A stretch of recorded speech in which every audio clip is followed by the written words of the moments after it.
বিসমিল্লাহির রহমানির রহিম। সম্মানিত সুধীবৃন্দ, আজ সমাজের বহু মানুষ হালাল হারামের প্রতি ভ্রুক্ষেপ করে না। তারা কেবল মাল দৌলতই চিনে, অথচ কোরআন ও হাদিসে বহু জায়গায় হারাম পন্থা বর্জন করে হালাল পন্থায় মাল সংগ্রহ করার প্রতি খুবই গুরুত্ব দেওয়া হয়েছে।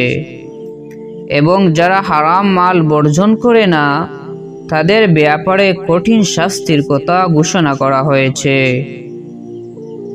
যেমন কুরআনুল কারীমের মধ্যে সূরা নিসার 29 নম্বর আয়াতের মধ্যে আল্লাহ রাব্বুল আলামিন বলেছেন, হে ঈমানদারগণ, তোমরা একে অপরের মাল অন্যায়ভাবে ভক্ষণ করো না, তবে তোমাদের পরস্পরের সম্মতিক্রমে যা ব্যবসা করা হয় তা বৈধ।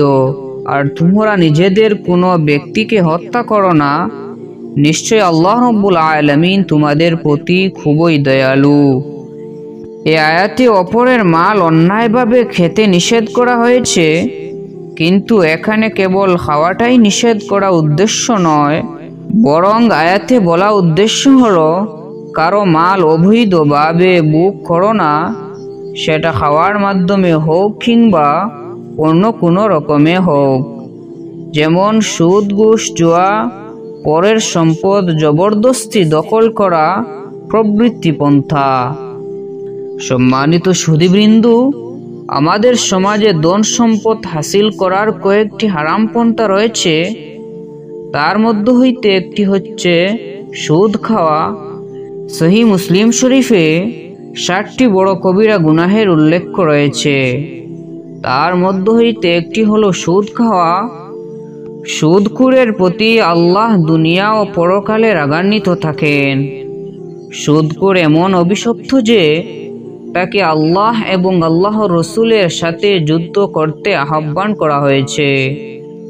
কুরআনুল কারীমে সূরা বাকারার মধ্যে বলা হয়েছে, তোমরা যদি সুদের কারবার বন্ধ না করো, তবে আল্লাহ ও তার রসুলের সাথে যুদ্ধ করতে প্রস্তুত হয়ে যাও। ইমাম আবু হানিফা রাহমাতুল্লাহ আলাইহি বলেছেন, আমাদের শরীয়তে কেবল দুজন মহাপাপী এমন আছে যাদের বিরুদ্ধে স্বয়ং আল্লাহ রাব্বুল আলামিন যুদ্ধ ঘোষণা করেছেন।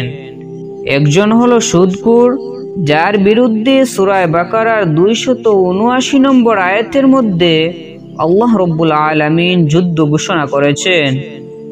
দ্বিতীয় ব্যক্তি হলো যে ব্যক্তি আল্লাহর ওলির সাথে দুশমনি করে।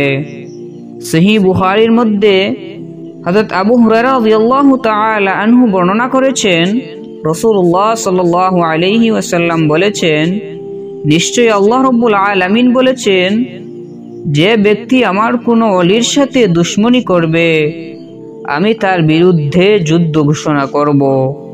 সহিহ বুখারীর হাদিসের মধ্যে হযরত জাবির রাদিয়াল্লাহু তাআলা আনহু হইতে বর্ণিত আছে, সুদখোর সুদদাতা যে ব্যক্তি সুদের লেনদেন লেখে এবং যারা এর সাক্ষী থাকে, সকলের উপর রাসূলুল্লাহ সাল্লাল্লাহু আলাইহি ওয়াসাল্লাম অভিশাপ দিয়েছেন।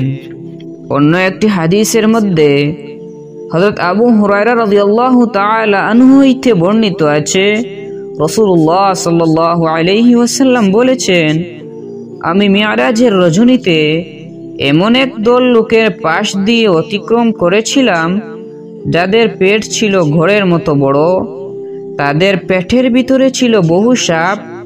আমি জিবরাইল আলাইহিস সালাতু ওয়াস সালামকে জিজ্ঞাসা করলাম, এরা কারা? তিনি উত্তরে বলিলেন, এরা হচ্ছেন সুদখোর। এ দ্বারা আমরা সুদখোরের পরিণাম যে কত ভয়াবহতা তা আমরা সহজেই অনুমান করিতে পারি। আল্লাহ রাব্বুল আলামিন যেন আমাদের সকলকে সুদ থেকে হেফাজত হওয়ার তৌফিক এনায়েত করেন। আমিন ইয়া রাব্বাল আলামিন।